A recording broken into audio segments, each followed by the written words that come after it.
The views are still stunning, but the water is supposed to be off limits at Discovery Park beaches because of contamination after a mix of raw sewage and stormwater flowed into Puget Sound.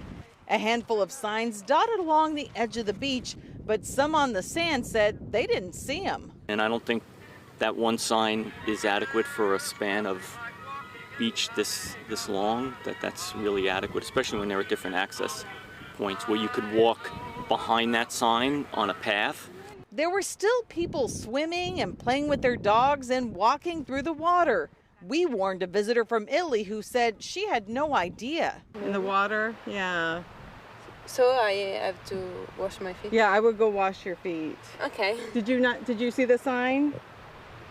No. The Department of Ecology is investigating the overflow. The wastewater division said a power outage caused the problem early Friday morning. Back in 2017, a failure at the treatment plant led to 30 million gallons of raw sewage ending up in Puget Sound. They've made big changes since then and said they're still upgrading the plant. During yesterday's event, they said their system worked the way it was supposed to, with significantly less impact on the environment. Still, it will be days before they can recommend anyone go back in this water. Beachgoers say the timing is unfortunate. People are out finally looks like summer has arrived a little bit.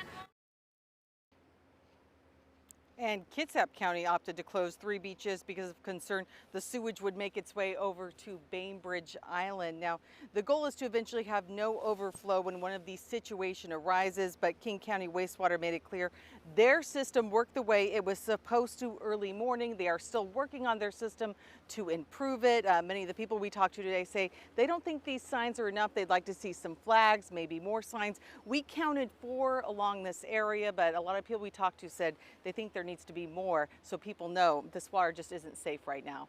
We're live today in Seattle. Amy Marino, King 5 News.